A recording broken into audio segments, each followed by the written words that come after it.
Hi, if you're watching this video, you already know how to set up a class, how to create one, how to set one up. You're familiar with the stream, but you're not sure of all the functions that Google Classroom has available now. So about 2 years ago, they changed their format, and halfway through last school year, they forced the change on those of us who had the old version. There were some really good things that I've discovered this year about the new version, but a lot of things I didn't like. And so I just was going to stop using it.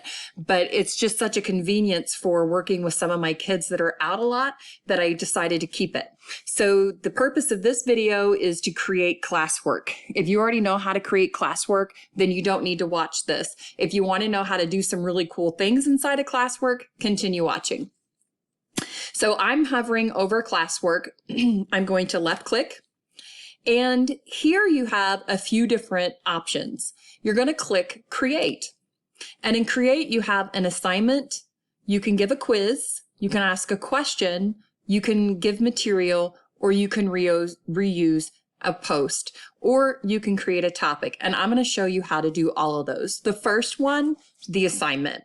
So I'm going to click an assignment, and I'm going to call it Chapter 1, Section 1, and book reading. Or you can do 1.1, book reading 1.1. My kids know it like this. This is how my kids know it. They just know this means it's their Google Classroom assignment. We do it every Wednesday, sometimes on Fridays, but usually every Wednesday. The first number is the chapter. The second number is the section. I've just trained them that that's what it is, and now they know. But being new and not having them in front of you, you might want to say textbook, chapter 1, section 1. And so you need to be very clear about your instructions. So clearly my directions for my students in August are going to be much different than the directions to my students will be halfway through the school year, because they already know. So in the instructions, I said, read the text from chapter 1, section 1 in your textbook. Make sure you focus on all of the pictures, graphs, and side material. Then when complete, answer the questions on the attached paper. Do not forget to click Turn In at the top right of your paper. It is counted late if not virtually turned in. Thank you. If you get stuck on a question, email me. Don't forget, I get sneaky. I will ask about all of the little pictures and infographics. So basically in textbooks, you know how it goes. They read the paragraphs and skim over it, and they skip all the other sidebar information. I kind of force them to do all of that and to read every single little bit. So before we add the material, let me take you over here to the right-hand side. So this is for my physical science class, right? Well, I'm going to want to make sure that this goes out to all of my physical science kids. So I'm going to just come up here, and I'm going to left click next to all of them, and then I'm going to come over to the blank space, and I'm going to left click my mouse one time. And as you can see, I have all 5 classes. Now I don't want to freak out my students, so I'm going to take that off. Okay. Now I always put ungraded. I never put a grade on this. They know it's going to get a grade, but I don't want that to freak them out either. So I'm going to put a due date on this. So you can put no due date, or you can put a due date. So usually if I do a Google Classroom assignment and they have time in class to do it, I will make it due the next day or the next. It's not hard. It's read a book and answer some questions. So I'll click Wednesday, and a time is optional. I usually give until 11:59 at night, but either way, it's up to you. Now I am really big on topics. Why? Because they kind of need them. So here's some topics I create. This one will be scientific methods. Okay, scientific methods. And this part is all done. Now I need to add the material that I want them, the worksheet. So how we normally hand out a worksheet, this is you handing out the worksheet. So I'm going to go to my Google Drive, and I'm going to go here to My Drive. And for whatever reason, and I'm sure somebody will tell me how to fix it, it never is in alphabetical order. So I have to go up here and go down to name, and then voila, it's in alphabetical order. So I will click, and I have all my stuff saved in a weird way. But here's all of my Google Classroom work. So here I have my biology, and I understand I'm in physical science, but you guys are just going with the flow. I have 1.1 Google Classroom. So I double click that, and I have now added it. Okay, so just like with the YouTube video from the last video we did, I just added this document. Now here's what's important.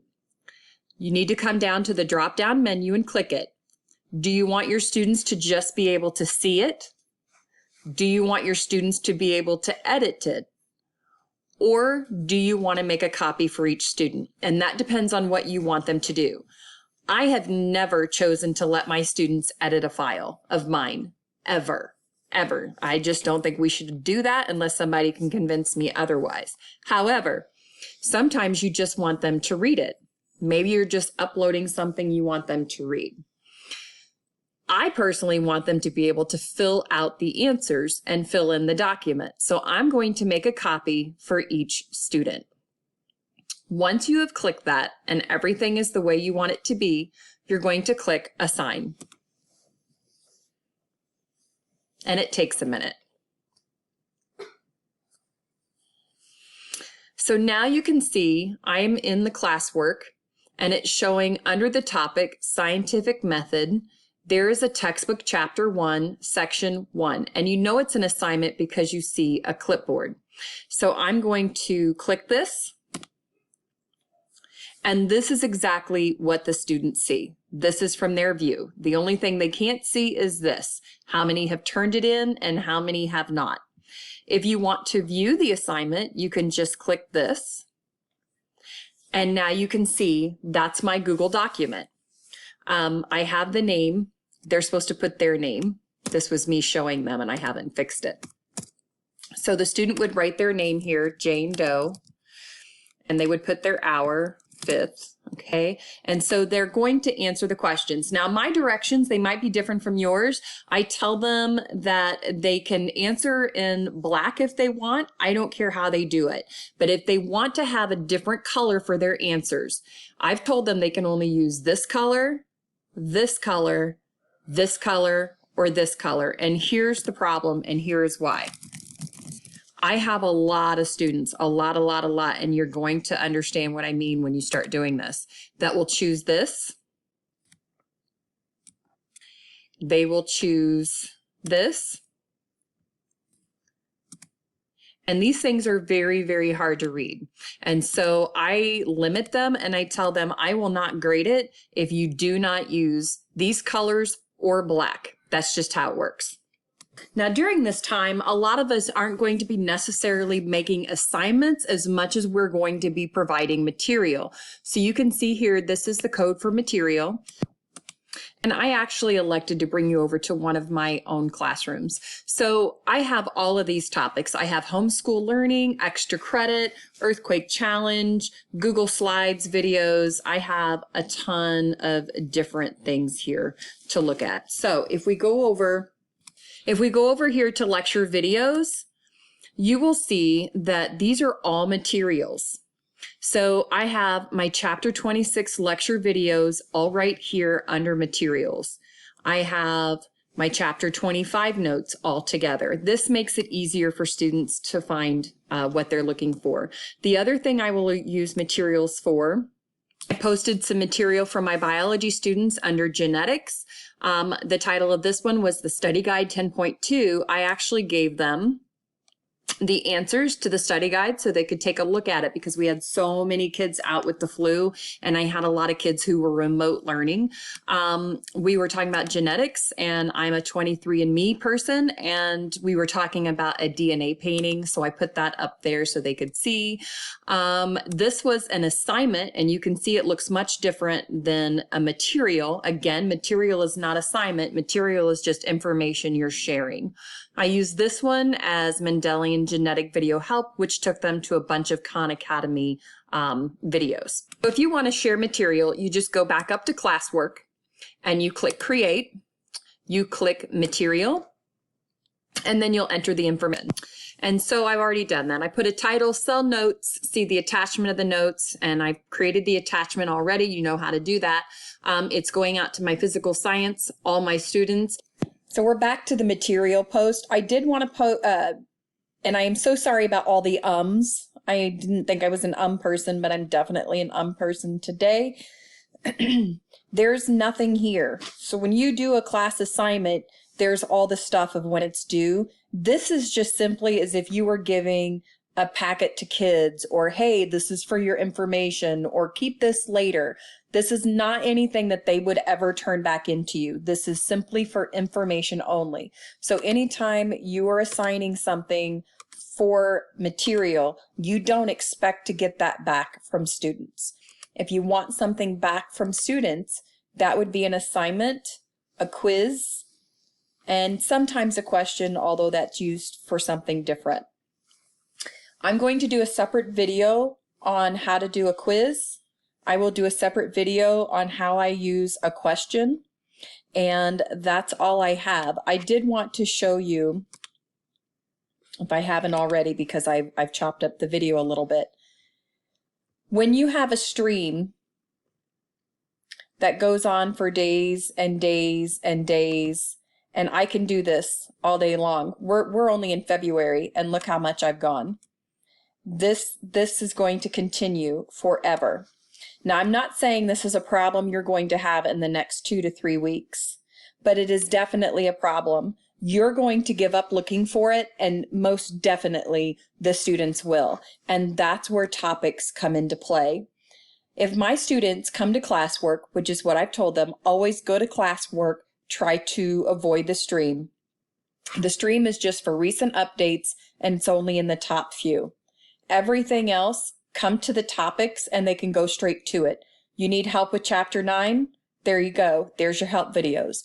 Are we talking about genetics right now? Well, here's everything you need to know about genetics. Right here, here was material, here was material, here was an assignment on genetics. Here's some more material. Anything having to do with genetics is under genetics.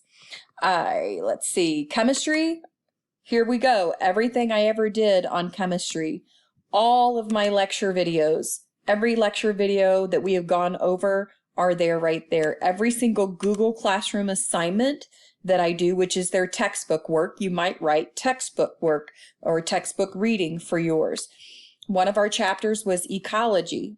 A lot of my kids like flashcards and Quizlet, so I actually made one that says Quizlet, and here they can access Quizlet for chapter 6, and all the different chapters would be there. So I really recommend to you that you do that for your students so that they can easily find information and not get frustrated. Topics are super important. So how do you get topics? Go to classwork.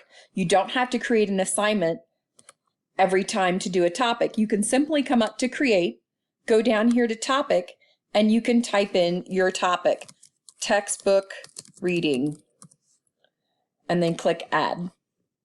Okay, and then it adds it. You don't have anything under here yet, but you at least have the topic. And then your kids, if they want to look at chapter 5 notes, they can go there. If they know the assignment today is to go to your textbook and read and answer some questions, then they can go there. It's all right there. Easy peasy.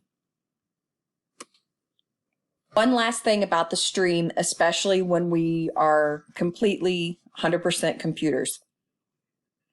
Because I tell my students to not go and stream forever in a day, that's crazy. Don't do that. There are certain things I want to keep at the top. Right now, it's all of this stuff. My Hey Parents and Students, here's my daily lesson guide. Here's all the PDFs and material. I want to keep that at the very top. And in a previous video, you saw me put this up. What you're going to do is you're going to click the 3 buttons. You're going to tell it you want it to move it to the top. And then bam, it's going to move it to the top. Unfortunately, you'll have to do that every time. But every time my kids come in and they open up their stream, this is the first thing I want them to see, the instructions on what they need to do while they're not coming to class. Go to the next video to see how to do online discussion forum.